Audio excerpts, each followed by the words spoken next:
durant cette période. Alors, avant de commencer la présentation, je vais vous présenter l'équipe qui va assurer ces sujets. Donc Bertrand Morin, pour débuter, est notre directeur commercial de formation chimiste en 24 ans chez Ecolab. Il a eu l'opportunité de servir nos clients dans tous les métiers liés à la vente et au service. Donc Bertrand fera un rappel sur les données scientifiques que l'on peut avoir sur la Covid-19. À la suite, Alessia Casella, qui nous a rejoint il y a 2 ans après une formation d'ingénieur textile, et elle nous a rejoint pour renforcer notre équipe d'ingénieurs d'application européens. Son quotidien, c'est de prêter main forte à des collègues et à ses collègues pour la mise en place de nouvelles méthodes ou nouveaux concepts en blanchisserie industrielle. Nous évoquerons avec elle évoquera plutôt avec nous, la protection des textiles. Iman Bouraba a une double formation en master et elle est chimiste et à la fois chimiste et commerciale. Chez nous, elle occupe un poste d'ingénieur commercial depuis 2 ans. Elle apporte un service quotidien aux blanchisseries industrielles situées dans l'ouest parisien et en Normandie actuellement. Et elle nous présentera les outils que nous mettons à votre disposition pour assurer l'hygiène des locaux et des surfaces. Et nous terminerons avec Philippe Delfaux, qui est ingénieur chimiste. Il est dans notre équipe, Philippe, depuis 27 ans. Il a occupé des fonctions d'ingénieur commercial pour tout type de blanchisserie industrielle. Et il est actuellement l'interlocuteur et le coordinateur d'Ecolab pour les clients Annette et Calige. Il va vous présenter les éléments que nous mettons à votre disposition pour protéger les personnes. Avant de débuter les présentations, quelques mots sur Ecolab. Ecolab est une société qui a pour ambition de nous faire vivre dans un monde plus sûr, plus propre et plus sain. Et à côté de la blanchisserie industrielle, que vous connaissez bien, les autres activités du groupe nous permettent cette approche de l'hygiène en industrie agroalimentaire, dans le traitement des eaux, en milieu hospitalier avec notamment la gamme de produits Agnos, ainsi que dans tous les locaux professionnels. Nous sommes environ 1000 personnes en France pour servir nos clients tous les jours dans ces domaines d'activité. Par ailleurs, Ecolab, nous sommes très sensibles aux enjeux de la planète et la mise en place de nos produits et concepts ne peut se faire qu'en considération des ressources qui sont mises en jeu pour vous servir et servir nos clients, et servir vos clients. Donc ces enjeux, on vient de le traverser, on vient de le voir, ces enjeux peuvent également être liés aux crises sanitaires. Ainsi, nous avons toutes et tous traversé des moments difficiles, des moments de doute lors des dernières semaines. Certaines de vos blanchisseries, notamment celles spécialisées dans le linge d'hôtellerie et de restauration, ont purement et simplement stoppé toute activité. Pour les autres, vous avez dû vous adapter aux règles concernant la distanciation sociale, la prise en compte d'un textile potentiellement infecté du virus SARS-CoV-2 et le soin apporté au nettoyage des surfaces. Notre objectif aujourd'hui est de partager avec vous nos connaissances sur les conséquences du virus SARS-CoV-2. Nous présenterons nos outils et produits vous permettant de protéger vos textiles, vos outils de production et votre personnel dans cette phase un peu plus optimiste de réouverture ou de reprise de production. Nous souhaitons vous aider à tout mettre en œuvre pour assurer vos clients et vos employés. Donc, je vous rappelle très brièvement les 4 sujets principaux que nous allons détailler pour vous aujourd'hui. Un rappel sur ce qu'est la Covid-19, l'hygiène apportée au textile, l'hygiène que l'on apporte également aux surfaces et au matériel, et pour terminer, l'hygiène apportée aux personnes. Je vais laisser la parole à Bertrand Morin qui va débuter avec ce que l'on sait, avec nos connaissances, nos compétences sur la Covid-19. À toi Bertrand. Merci Philippe. Bonjour à toutes et à tous. Je suis très heureux de participer à ce webinaire et j'espère vraiment qu'il pourra vous apporter un maximum de réponses aux questions que vous êtes en droit de vous poser. Je vais donc vous parler de ce que nous savons déjà de la Covid-19, ce qu'elle est, comment elle fonctionne, comment elle se transmet et depuis quand nous y sommes confrontés et finalement, quelles ont été les conséquences subies durant les 3 derniers mois. Alors, la première question que l'on se pose, évidemment, c'est qu'est-ce qu'un coronavirus? Les coronavirus, en fait, désignent une grande famille de virus courants que l'on retrouve chez les animaux et l'humain, avec la particularité de risque de contamination des uns vers les autres, comme le SRAS. Les symptômes, qui apparaissent entre 2 et 14 jours après l'exposition, vont généralement d'un simple rhume, fièvre ou toux, voire une perte de goût et d'odorat, mais malheureusement aussi jusqu'à des infections respiratoires graves, voire même mortelles, qui sont souvent couplées à des facteurs de risque supplémentaires, l'âge, le poids, le diabète, etc. Il a été identifié la première fois en Chine en décembre dernier. Alors, quelques valeurs et ou repères concernant cette pandémie jusqu'à aujourd'hui, histoire qu'on se représente un petit peu les choses. Il faut savoir qu'à ce jour, on recense un peu plus de 10 millions de personnes confirmées positives. 502 000 décès à ce jour. Plus de 5,1 millions de personnes qui ont déjà guéri. Et si on regarde un petit peu plus près la France se situe au 5e rang mondial du nombre de morts, puisque nous sommes à un tout petit peu moins de 30 000, quand les États-Unis atteignent déjà près de 128 000. Si on ramène ça à la population, certains pays s'en sortent plus ou moins bien. Par exemple, nos voisins belges, dont une partie sont peut-être avec nous aujourd'hui lors de ce webinaire, ont été gravement touchés avec plus de 80 morts pour 100 000 habitants, quand les Allemands sont à seulement, j'allais dire, 10,7 et la France 44. Le pic a été atteint le 30 avril dernier avec environ 10 000 décès par jour dans le monde, tandis qu'hier, nous n'en avions, si je peux m'exprimer ainsi, que 4 632 de plus. Alors évidemment, quand on pense Covid-19, on pense aussi à la grippe et on se demande si les valeurs sont comparables ou pas. Eh bien, sachez que la grippe tue de 290 à 650 000 personnes par an dans le monde et sans confinement spécifique. Pour la France, cela représente à peu près 10 à 13 000 décès selon les années, sachant qu'environ 10 millions de personnes chez nous se font déjà vacciner contre la grippe.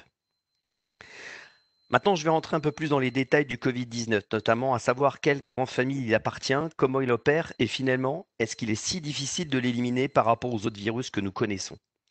Alors pour commencer, une question simple, un quiz que je vous soumets et auquel vous allez pouvoir répondre sur le côté droit de votre écran. Je vous laisse un petit peu de temps pour ça, mais en gros, nous avons probablement tous déjà entendu dire que le virus du SRAS-CoV-2 était un virus dit enveloppé.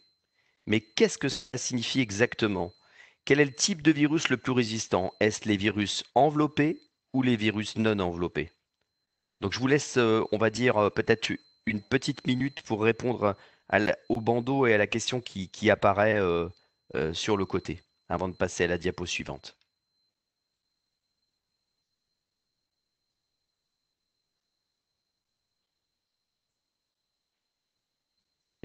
Bien évidemment, si vous connaissez la réponse, vous n'avez pas besoin d'attendre la minute.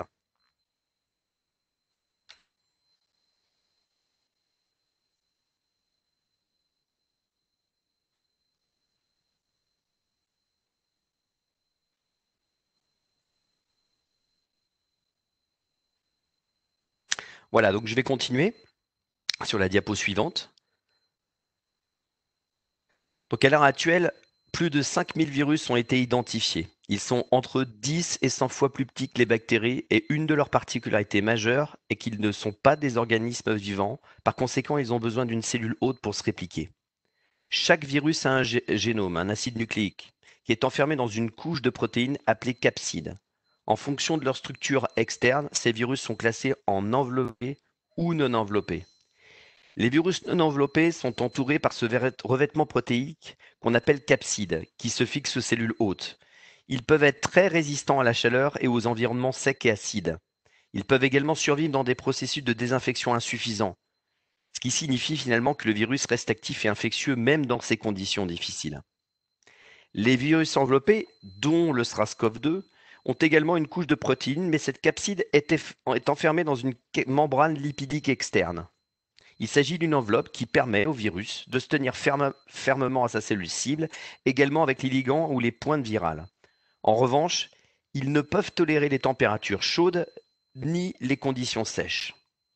Finalement, l'enveloppe de ces virus enveloppés a deux avantages. Elles seront très adaptives aux cellules hôtes, nous le verrons dans la diapo suivante, et elles peuvent facilement pénétrer en elles.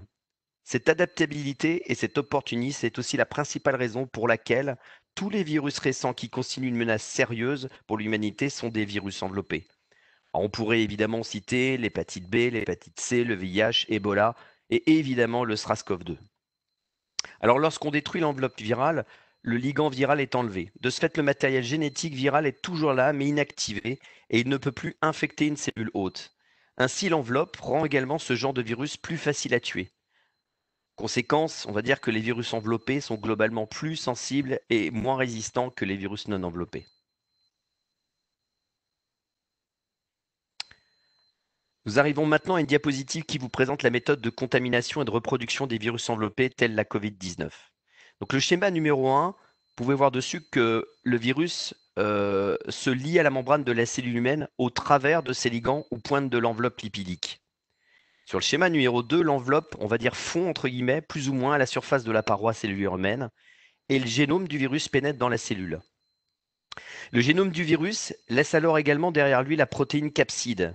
C'est ce qu'on appelle la décapsidation. Schéma numéro 3. Le génome est ensuite transcrit à l'aide du système de réplication des cellules humaines, de sorte que nos cellules sont fondamentalement détournées. Enfin, schéma numéro 5, les cellules hôtes forment de nouveaux virions qui utilisent les composants de la paroi cellulaire humaine pour créer une nouvelle enveloppe avant d'être expulsés pour aller contaminer d'autres cellules. Et ce phénomène se reproduit à chaque cellule.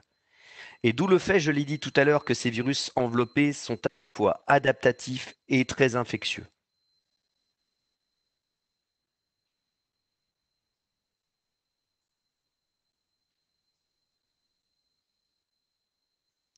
Alors, comment la Covid-19 se transmet-elle?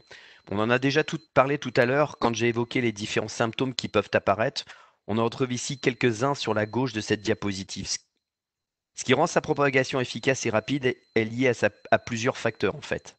D'abord, ces symptômes diffèrent peu d'une grippe commune, donc on ne se méfie pas ou peu, j'allais dire. Je dirais même surtout qu'on ne se méfiait pas. On se méfie beaucoup plus aujourd'hui. Ensuite, parce qu'il est très facile de la transmettre à une autre personne, de plusieurs manières. Dans l'air, par exemple, en toussant ou en éternuant, d'où l'importance de porter des protections autour du nez et de la bouche.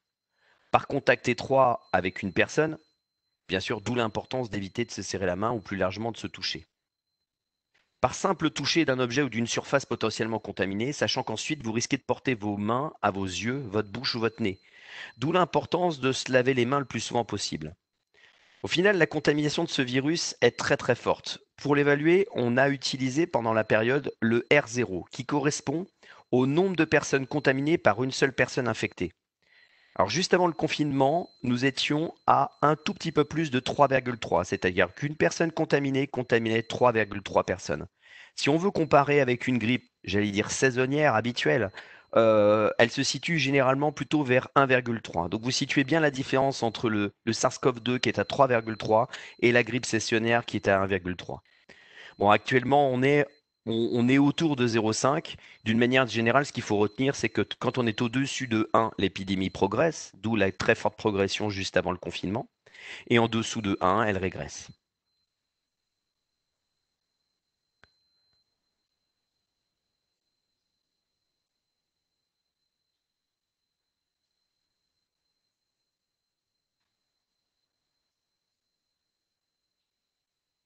Alors, bien évidemment, le monde que nous connaissions jusque-là s'est mis en pause avec toutes les conséquences que nous connaissons. Bon, bien sûr, des problèmes liés à l'approvisionnement des matières premières, on l'a tous vécu directement ou indirectement. Bien sûr, également, plus aucun voyage, que ce soit pour du tourisme ou pour des affaires. À titre d'exemple, pas moins de 16 000 avions sont restés immobilisés durant ces semaines dans le monde entier. Alors, eh bien, évidemment, il y a un effet positif à ça. Il y a sûrement dû avoir une grosse réduction des émissions de gaz à effet de serre et un ciel plus dégagé. Mais c'est peut-être le seul bénéfice qu'on a pu en tirer. Nous avons vu des villes vides pendant plusieurs semaines. Beaucoup d'entre nous sont restés à la maison et 250 millions de véhicules ont cessé de circuler dans nos rues en Europe. Il est devenu très familier de voir des gens portant des masques dans les rues, les magasins, les transports en commun. Aujourd'hui, il faut savoir que c'est pas moins de 2,7 millions de masques médicaux qui sont utilisés chaque jour dans le monde. Enfin, et beaucoup d'entre vous ont été directement touchés dans leur blanchisserie, il y a eu une désactivation massive des restaurants, 100 000 en Europe, et idem pour les hôtels bien évidemment. Finalement, notre quotidien a profondément été modifié, et cela a eu un impact grave dans nos vies.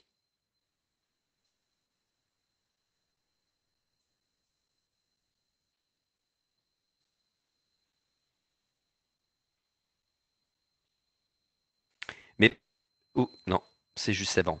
Mais pas question. Ouais, c'est celle d'avant, voilà. Mais pas question de finir cette première partie sans évidemment parler d'espoir, puisque depuis un certain temps maintenant, nous voyons les magasins, jardins, écoles rouvrir, les rues qui se remplissent de nouveau, peut-être parfois trop vite, diront certains, évidemment. Les employés qui retournent progressivement dans les bureaux et finalement les restaurants et hôtels qui réouvrent une partie de leur activité au moment où les frontières européennes s'ouvrent pour relancer les échanges commerciaux ou touristiques. Évidemment, nous ne savons pas tout ce qui va suivre. Cependant, nous sommes dans le même bateau. Et dans ce processus de réouverture, dans ce monde nouveau, nous devons faire face et nous devons faire en sorte qu'il soit aussi sûr que possible. Voilà, je passe maintenant la main à mes collègues qui vont vous montrer les différentes étapes importantes qu'Ecolab vous proposera de mettre en place dans les jours et semaines à venir. Merci à tous.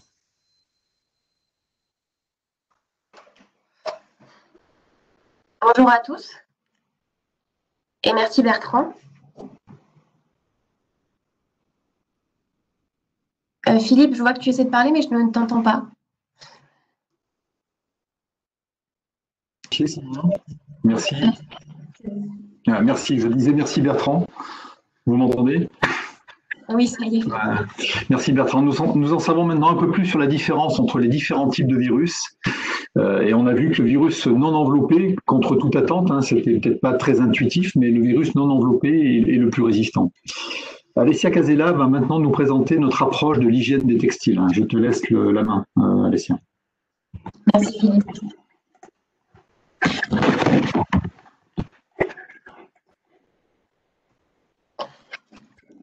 Donc bonjour à tous. Alors c'est vrai que comme l'a montré Bertrand, le virus a affecté notre société de bien des manières. Et en l'occurrence, dans notre secteur d'activité, il a soulevé beaucoup de questions sur la désinfection, qui est un sujet qui reste complexe. Donc, le but de mon intervention aujourd'hui, c'est de vous apporter les choses importantes à connaître et à comprendre sur la désinfection pour pouvoir assurer la protection du linge. Donc, lorsque l'on parle de désinfection, donc, diapositive suivante, s'il te plaît, Sandra.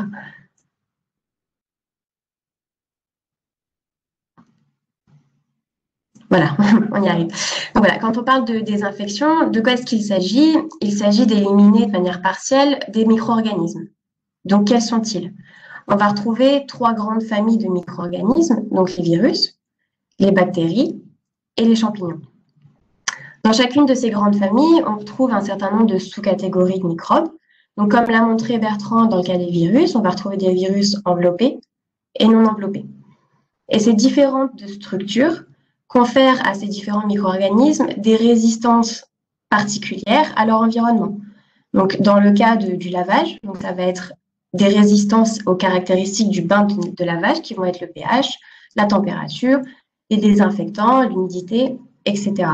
Donc, ce qu'il est très important de comprendre ici, c'est qu'un procédé qui sera efficace contre une bactérie ne le sera pas nécessairement sur des champignons ou sur des virus. Donc, lorsque l'on souhaite mettre en place un procédé de désinfection, la première chose à faire est de cibler le micro-organisme que l'on souhaite éradiquer.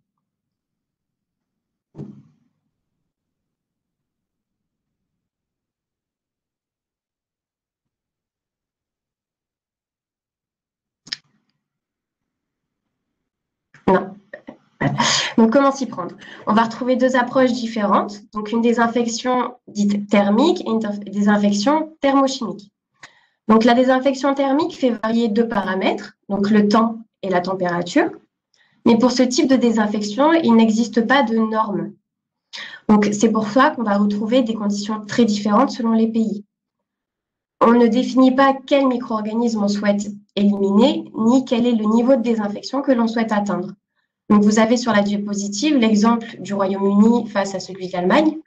Donc, on voit qu'au Royaume-Uni, on considère qu'une désinfection est efficace dès 71 degrés et à partir de 3 minutes de temps de contact, alors qu'en Allemagne, on se place sur une température de 85 ou 90 degrés pendant 15 ou 10 minutes. Vous avez ensuite donc l'approche de désinfection thermochimique qui s'appuie toujours sur des conditions de temps et de température, mais à laquelle on va rajouter l'action d'un élément chimique, donc d'un désinfectant. Il faut savoir que l'utilisation de désinfectants est fortement réglementée en Europe. En effet, pour pouvoir vendre un produit biocide, Il faut au préalable l'enregistrer de manière locale. Il va exister différents niveaux d'enregistrement par pays.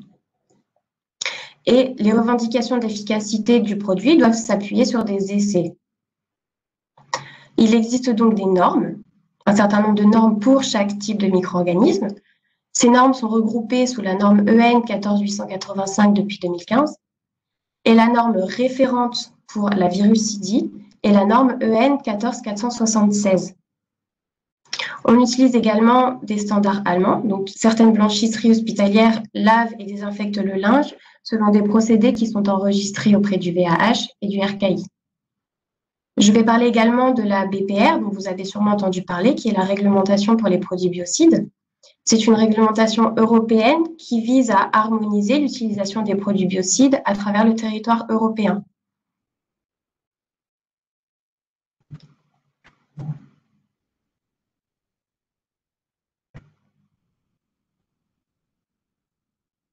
Donc, un des points clés de cette réglementation. Est-ce que tu peux revenir sur la diapositive suivante, s'il te plaît? Merci. Un des points clés de cette réglementation, c'est qu'elle clarifie l'utilisation des biocides. En effet, on pense souvent et à tort que parce qu'on utilise un produit de désinfection, le linge est protégé. C'est faux car un produit biocide va être efficace contre un certain type de micro-organismes dans des conditions très spécifiques. Donc, dans ces conditions-là, on retrouve des conditions de temps, de température, de dosage, donc de chimie, et d'action mécanique qui se traduit en fait par un niveau d'eau. Donc, lorsque l'on met en place un procédé certifié, pour pouvoir garantir l'efficacité du procédé, il faut impérativement respecter les conditions voulues par la norme.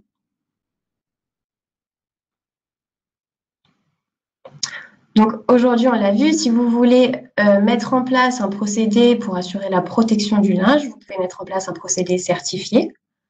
Dans le cadre, là, aujourd'hui, de l'épidémie du SARS-CoV-2, vous pouvez mettre en place un procédé qui a passé la norme EN 14476, qui est donc la norme de référence pour la virucidie, ou un procédé qui est ayant passé l'enregistrement auprès du VAH ou du RKI. Mais attention, ça ne vous garantit pas l'efficacité du procédé, je m'entends. Ça ne vous met pas à l'abri d'éventuelles défaillances au niveau du lavage. En effet, vous n'êtes pas à l'abri de problèmes mécaniques, donc par exemple une vanne de vidange qui ne s'ouvre pas ou une vanne de vapeur qui ne s'ouvre pas, ou de problèmes de recontamination, notamment par l'introduction de l'eau d'alimentation. Donc il est très important, en parallèle d'un procédé certifié, de mettre en place un certain nombre de contrôles bactériologiques. Donc, on va retrouver 3 types de contrôles.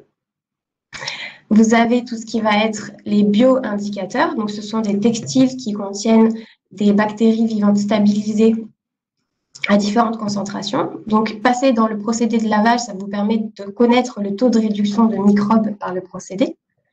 Vous avez tout ce qui est contrôle de surface avec donc les boîtes de pétri.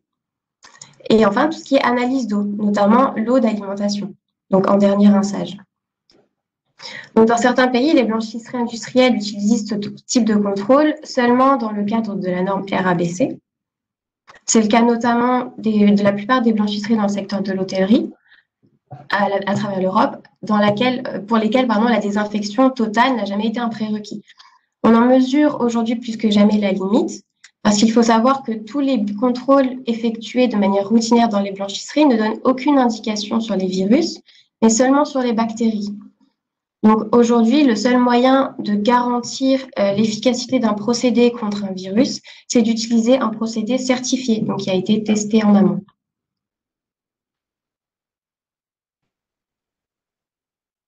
Donc dans ce contexte, on est tous à la recherche de protection et de réconfort, et on souhaite vous accompagner dans votre démarche auprès de vos clients. Donc, pour assurer d'une part la protection de votre textile durant le lavage, donc par la mise en place, comme on l'a vu, de procédés certifiés. Et on vous permet également de promouvoir votre engagement à travers, donc des supports de communication qu'on vous fournit pour vos clients et vos utilisateurs finaux. Mais ce que l'on souhaite également, c'est garantir une protection du linge totale, c'est-à-dire à partir du moment où il rentre dans votre blanchisserie jusqu'au moment où il en ressort, Et ça passe par l'implémentation de procédures et de protocoles sécurisés dans la zone de lavage et dans l'ensemble de la blanchisserie. Donc, je laisse maintenant la parole à Iman, qui vous présentera justement les différentes solutions qu'on est en mesure de vous apporter dans ce sens-là. Merci pour votre attention.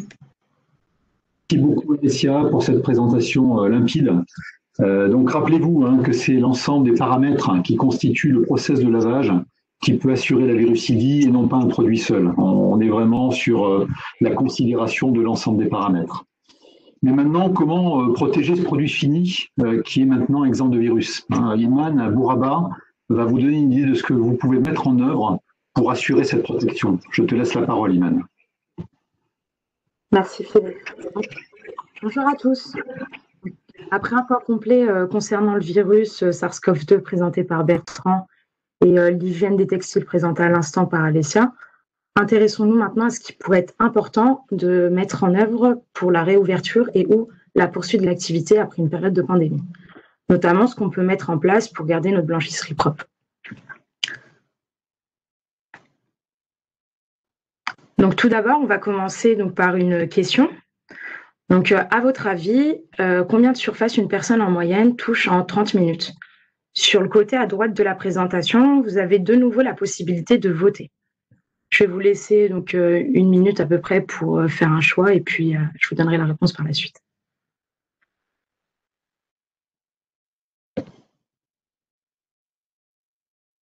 On va attendre un peu.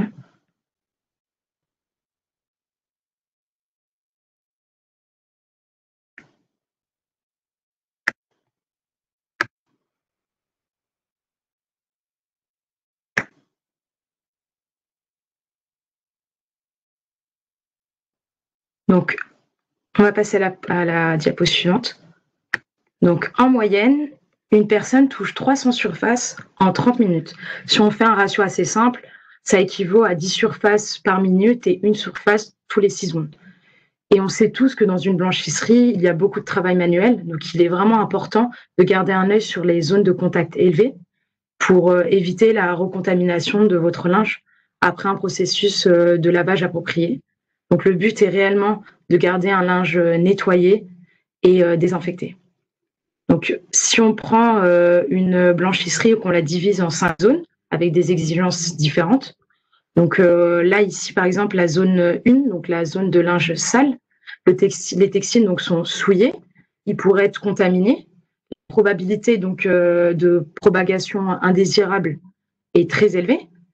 Sur la zone de lavage, donc la numéro 2, donc la zone de pré-séchage, les textiles sont humides, ils sortent des machines à laver et sont triés à la main par les opérateurs et ils vont être distribués dans les différentes zones de finition. Donc, le but est vraiment de garder son linge désinfecté.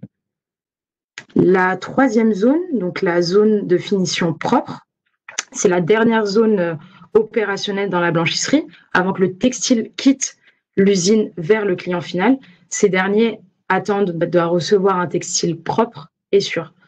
Tous ces points sont importants pour la protection des textiles. Donc, la 4e zone qu'on a résumée dans l'hygiène des locaux, donc là, on aura les sols, les bureaux, les sanitaires, la cantine, donc tous les endroits où les personnes travaillent, restent toute la journée, prennent leur pause.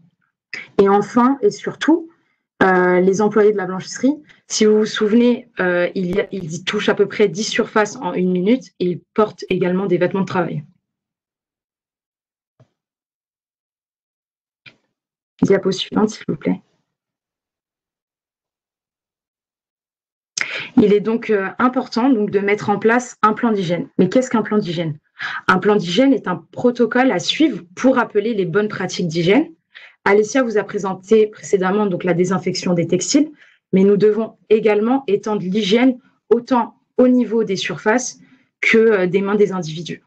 Donc, un plan d'hygiène va donner des conseils sur les zones critiques, tout ce qui est les protocoles de nettoyage donc, vont être adaptés à chaque zone de la blanchisserie que je vous ai listée précédemment, dans une structure qui est plutôt claire. Donc, on peut considérer qu'un plan d'hygiène est divisé en 3 niveaux de protection: la protection des textiles, la protection des individus et la protection des installations.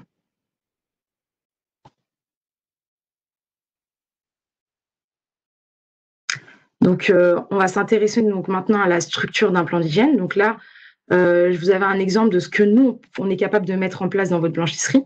Donc la lecture est plutôt simple. Donc, vous avez tout à gauche un pictogramme pour la compréhension, qu'elle soit assez rapide, directe, avec la zone à nettoyer. Juste à côté, vous avez la fréquence de nettoyage. Donc, elle peut être hebdomadaire, quotidienne, mensuelle. Donc ça va dépendre de la zone que vous souhaitez traiter. Nous listons juste à côté le produit. Donc là, c'est en fonction de l'objectif. Il existe différents produits. Certains produits vont être à la fois combinés nettoyage et désinfection. D'autres vont avoir que des propriétés de désinfection. Qui dit diversité de produits mène naturellement à différentes instructions de nettoyage. C'est ce que vous avez juste à côté, donc qui est détaillé. Pour une désinfection de surface fiable, il y a des paramètres qui sont également définis, comme la concentration et le temps de contact. Ceci est également différent d'un produit à un autre et doit être respecté en fait, pour pouvoir avoir une hygiène réussie. Et juste à côté, vous avez donc la personne qui est responsable de la tâche.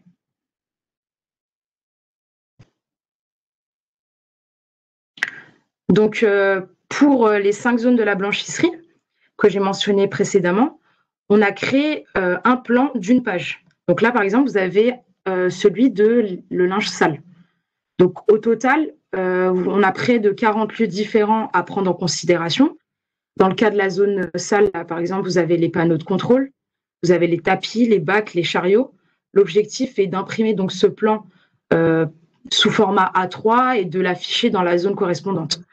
Bien entendu, ces plans sont personnalisables. Si vous ne disposez pas, par exemple, de tunnel de lavage, tout ce qui est en lien avec le tunnel va être supprimé. Et bien entendu, ils sont en français.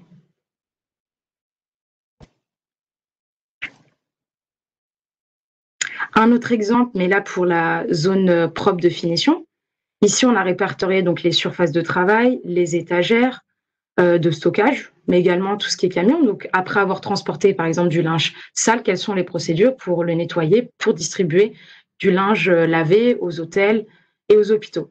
Nous avons bien entendu retravaillé et adapté toutes les recommandations de produits à la situation Covid-19 actuelle.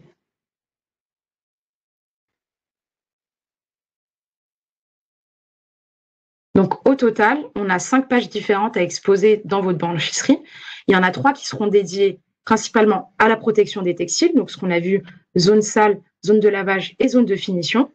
Il y a une page qui sera pour l'hygiène des locaux et une autre pour tout ce qui est protection des individus. Bien entendu, tous les employés de la blanchisserie doivent être formés aux procédures d'hygiène, à l'utilisation des produits.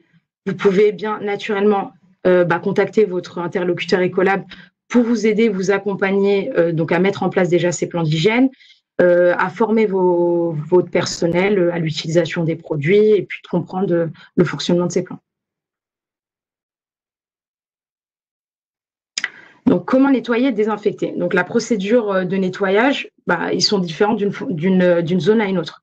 Donc, dans la zone sale, avec un linge souillé, l'accent va être plutôt mis sur une combinaison nettoyage et désinfection. Pour ce qui est de la zone de pré-séchage et de finition, l'accent va être mis uniquement sur la désinfection car le textile est déjà propre. Mais toutes les étapes vont être décrites dans votre plan. Il suffira de les exposer dans les différentes zones correspondantes.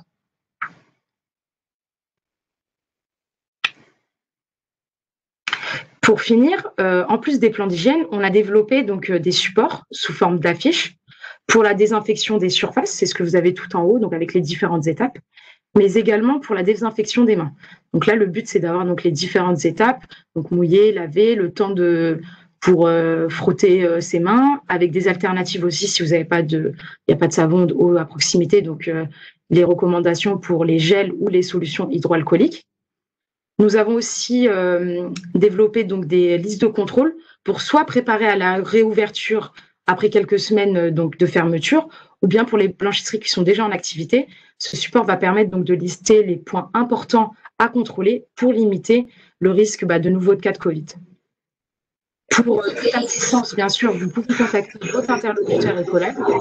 Il sera là pour soit vous expliquer les différentes procédures et mettre en place donc les différents plans d'hygiène. Après, à partir de là, tous ces supports seront disponibles en français également et il faudra juste vous rapprocher de votre interlocuteur local. Merci de votre attention. Je vais laisser la main donc à Philippe qui va vous présenter l'hygiène et la sécurité des individus. Merci beaucoup, Iman, pour cette présentation. C'est très clair. Tu nous as présenté clairement les outils que nous mettons à disposition de nos clients blanchisseurs industriels. Nous avons appris avec toi que seul le respect des plans d'hygiène, avec des approches vraiment spécifiques par zone, vous permet de garantir des matériels et des surfaces décontaminées. Philippe Delfour va maintenant aborder le sujet du dernier vecteur potentiel, à savoir les personnes qui sont chargées de manipuler les textiles. Je te laisse la parole, Philippe. Merci, Philippe. Bonjour à toutes et tous. Effectivement, Alicia et Iman vous ont parlé de tout ce qui était des du linge, des locaux.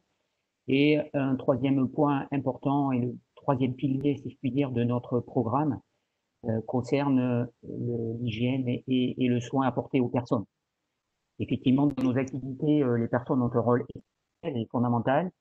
Et effectivement, il vaut mieux faire en sorte que tout ceci soit sous contrôle. En cette période où on constate malgré tout une pause au niveau de la pandémie, néanmoins on voit bien que certains clusters ou foyers apparaissent dès lors qu'on a une concentration importante de personnes. Donc ces différents pictogrammes, je pense que la plupart vous les connaissez. Je vais pas rappeler en détail chacun d'entre eux. Néanmoins, certaines préconisations tout le sens d'elles-mêmes, notamment en cas de symptômes, consulter un médecin, rester chez soi en cas de doute. On a parlé de l'hygiène des surfaces, le respect des gestes barrières. On s'attachera un peu plus en détail sur en fait tout ce qui va être protection pour les personnes, pour éviter ces effets de contamination. On va attirer votre attention aussi sur un point important, qui est la maîtrise dans vos locaux. C'est un lieu de rassemblement, c'est un lieu de travail, c'est un lieu de circulation. Il est bien de prendre en considération en fait les différentes zones à risque et de prévoir des affichages pour des personnes notamment extérieures et restreindre certaines zones. Établir également un plan de circulation est quelque chose de relativement important pour le croisement des équipes, notamment pour les usines qui tournent en 2 voire 3 équipes. C'est vraiment le cas actuellement. 3 équipes, ça c'est du passé pour le moment. Effectivement, c'est quelque chose à prendre en considération pour éviter les contacts de personne à personne. Voilà, quelques points importants et un élément majeur dans la protection, c'est le masque. Alors, vous savez tous que c'est quelque chose qui a été au début un petit peu, qui a fait polémique, port ou pas de masque. Je dirais aujourd'hui, ça fait pas du tout polémique et ça trouve tout le sens quand on regarde en fait la dimension d'un virus par rapport à une particule de poussière. Aujourd'hui, toutes les personnes qui bricolent dans un environnement poussiéreux portent automatiquement un masque. Quand on voit qu'il y a un rapport 100 sur la dimension d'une poussière et la dimension du virus, il semble évident que porter du masque aura un intérêt majeur. Alors, 2 types de masques s'offrent à nous. On a d'une part le masque chirurgical. Celui-ci, en fait, va protéger les autres personnes. Donc, en fait, c'est la personne qui porte le masque qui va protéger les autres, en ce sens que toutes les gouttelettes, on l'a vu, la transmission se fait essentiellement par des gouttelettes par voie aérienne. Les personnes qui vont porter ce masque vont éviter que les gouttelettes se propagent vers les autres, et donc il y a un effet de protection vis-à-vis des autres. Donc à partir du moment où vous avez une densité de personnes importante dans un même local, il est effectivement fortement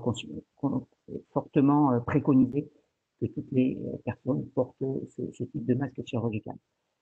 Le deuxième type de masque qui rentre plus dans une catégorie, je vais dire, de pays, en fait, c'est le FFP2, qu'on appelle la pièce faciale filtrante. Alors, de type 2, il y a plusieurs indices de numéros qui vont derrière, en fonction du degré de filtration. Là, par contre, vous avez une réelle protection en cas de contamination extérieure. Donc, c'est quelque chose qui va permettre de travailler en toute sécurité dans une atmosphère potentiellement contaminée.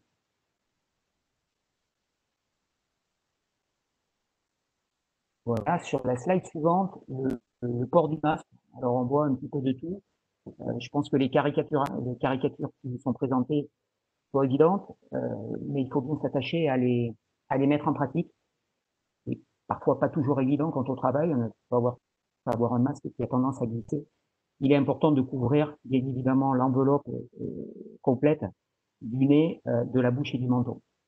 Donc ça, c'est la bonne pratique. J'insisterai sur un autre point important. Le port du masque, c'est 4 heures maximum dans les recommandations. Il peut être remplacé à une fréquence plus forte si on voit qu'il s'humidifie de façon trop importante, hein, notamment dans des atmosphères de travail plutôt chaudes et physiques. Et ensuite, une fois qu'on a enlevé son masque, un point important est le lavage des mains. Donc, la transition est trouvée sur la slide d'après, sur les protocoles de lavage des mains.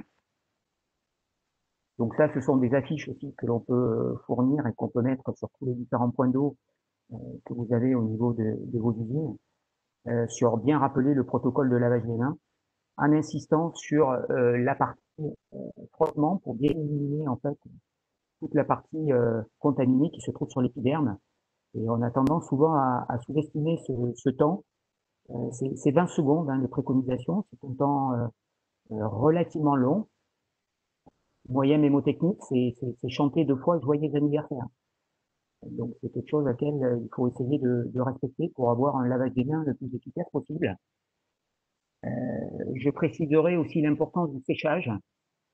Alors là, le séchage, on peut rencontrer un petit peu de tout. On peut avoir du séchoir à air, on peut avoir aussi un support pour se sécher les mains, qu'il soit sous forme de papier ou de tissu. Petit conseil, si on a la chance d'avoir un support, en profiter pour fermer le robinet avec ce support qui va éviter de recontaminer finalement les mains alors qu'on a touché un robinet au moment où nous avions les mains sales au préalable. Quand il n'y a pas de point d'eau, il y a des solutions de substitution qui s'offrent à nous. Et c'est souvent le cas en blanchisserie, au poste de travail. Ne pas hésiter à utiliser tout ce qui va être solution hydroalcoolique, alors sous forme de gel, de liquide. Ça a été un marché extrêmement tendu au début.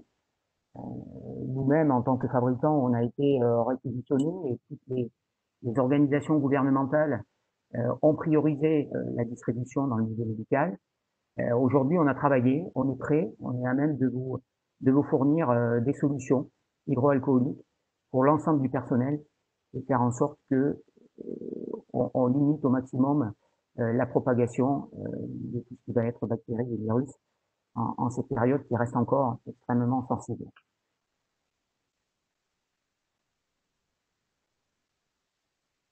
Pour finir un petit peu dans le même esprit que ce qui vous a été présenté, la partie des infections textiles ou hygiène de locaux, on a édité des brochures qui vont vous permettre de faire de l'affichage et d'avoir notamment des pense-bêtes par rapport au checklist, notamment une checklist qui a son importance, qui évitera de passer à côté de certaines choses, notamment sur la mise à disposition de masques pour le personnel, penser à avoir des poubelles de façon à ce que tout ça, ça ne soit pas jeté n'importe comment, penser à faire un inventaire précis de tous les EPI.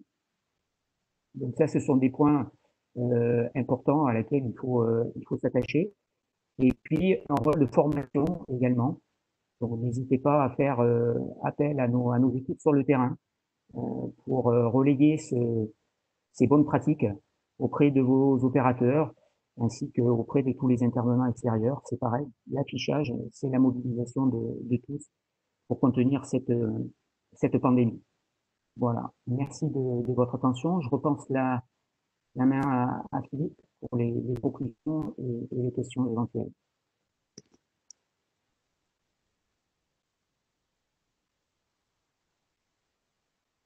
À la personne. Merci encore. Alors nous espérons que ces informations vous ont été utiles. Vous avez pu vous rendre compte que nos compétences dépassent le simple lavage des textiles et qu'avec l'expertise du groupe Ecolab, nous pouvons avoir une vision beaucoup plus large de l'hygiène en blanchisserie pour vous et pour vos clients. Alors pour vous permettre de reprendre une activité que nous espérons évidemment tous en croissance, notre programme Protex 360 a été conçu pour mettre en place des solutions d'hygiène destinées à 5 piliers. Donc ces 5 piliers, vous les voyez en bas de la diapo. Le premier, c'est le lavage des textiles avec, comme l'a rappelé Alessia tout à l'heure, avec les bons produits utilisés de manière appropriée. Iman nous a parlé des plans d'hygiène, donc c'est la mise en place des plans d'hygiène, l'appui de notre service et de notre expertise également, le respect de la norme RABC et également les outils et modules de formation pour vous et pour vos équipes. Pour terminer, je dirais que nos équipes se tiennent à votre disposition pour vous aider à mettre en place les affichages des plans d'hygiène, pour former vous et vos collaborateurs à la mise en application de ces plans d'hygiène, ainsi que pour vous accompagner dans la communication auprès de vos clients, à l'aide d'outils tels que des cartons de bienvenue qui peuvent être placés sur des tables de restaurant ou dans des chambres d'hôtel, ou des accroche-portes sur lesquelles nous pouvons également communiquer sur le fait que les textiles qui vont être trouvés dans la chambre ont été traités de manière appropriée. Donc pour terminer, l'équipe autour de moi et moi-même, nous tenons à votre disposition pour répondre aux questions qui nous ont été envoyées pendant la présentation à l'aide de l'utilitaire Webex. Alors, nous n'aurons malheureusement pas forcément le temps de répondre à tous et à toutes, mais nous nous engageons à publier les réponses à toutes les questions qui nous auront été transmises pendant la présentation ou par la suite lors du questionnaire que vous recevrez dans les minutes qui vont suivre la. Alors, je vais prendre quelques questions qui nous ont été transmises un petit peu pendant la présentation. J'en ai une, là, voilà. Conseillez-vous le port du masque en zone sale de la blanchisserie? Je vais peut-être laisser Philippe Delfour répondre à cette question.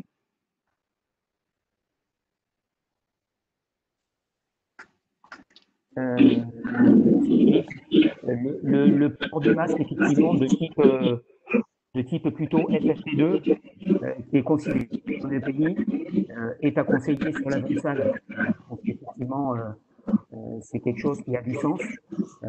Encore une fois, quand on voit les dimensions d'un virus par rapport à une poussière, c'est quelque chose qui semble sous le sens. Alors, je sais qu'effectivement, on se pose beaucoup de questions sur la transmission des virus par le textile. C'est des choses qui ne sont pas forcément prouvées, mais je pense que l'effet de précaution prévaut.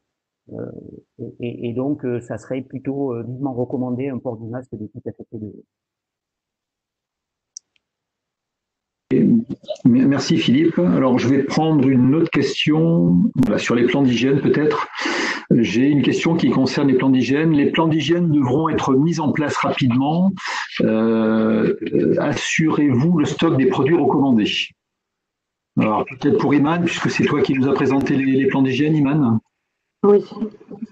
Alors, nous sommes préparés, donc les stocks de produits fabriqués, ils ont bien été anticipés, donc on est au maximum de notre capacité. Donc la situation, on est déjà préparé, donc on pourra absorber, on va dire, toutes les demandes qu'on pourrait avoir à la suite de tout ça.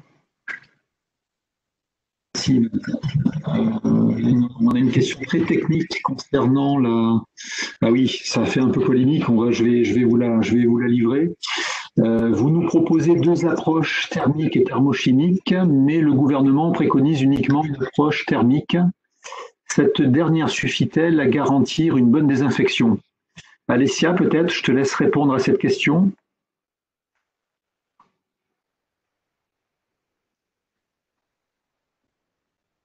Ah, ton micro est coupé, Alessia. Je ne sais pas si tu peux le rétablir ou Sandra, peut-être. Ça y est, je pense que c'est bon. Ok, merci. Ouais, tu as compris donc la différence entre thermique et thermochimique. Alors le gouvernement qui préconise uniquement une approche thermique, est-ce que cette dernière suffit à garantir une bonne désinfection? Alors, c'est vrai qu'une approche thermique peut suffire dans la mesure où on se place dans les conditions limites pour le micro-organisme que l'on cible, donc en l'occurrence ici le virus. Et aujourd'hui, c'est vrai que notre seul moyen à nous de garantir l'efficacité d'un procédé sur le virus, c'est de passer par la thermochimie, donc une désinfection thermochimique. Et l'autre avantage de cette désinfection-là, c'est qu'elle nous permet de traiter des articles dits délicats. Donc, on a des procédés qui peuvent aller de 40 degrés jusqu'à 70-80 degrés. J'ai peut-être encore une question pour toi et puis on va terminer avec celle-ci l'heure vient de s'écouler. Comment pouvons-nous avoir des certificats pour garantir l'efficacité des process et pourrons-nous les partager à nos clients pour valoriser notre approche? Alors oui, on est en mesure de fournir des certificats pour chacun des procédés que l'on met en place. Donc, il faut vous rapprocher de votre intervenant Ecolab pour pouvoir les obtenir. Et donc, valoriser votre approche, vous pouvez le faire en transmettant bien sûr ces certificats à vos clients, mais également par le biais en fait, des supports que vous a présenté Iman, des supports de communication. Merci Alessia. Je vous propose, on va terminer sur cette question-là. N'hésitez pas à renvoyer des questions si vous souhaitez avoir un éclairage particulier sur un point que nous n'aurions pas abordé ou si vous voulez voir développer certains points. Il me reste à vous remercier pour votre attention et de vous être connectés aujourd'hui avec nous. Je remercie également sincèrement l'équipe d'experts qui était à mes côtés et qui a eu le plaisir de partager ses compétences et ses outils avec vous aujourd'hui. Donc ces experts, n'hésitez pas, vous pourrez continuer à communiquer avec eux, vous les connaissez pour certains et on fera le lien pour les autres. Je vous souhaite une excellente fin de journée. À très bientôt. Au revoir. Au revoir.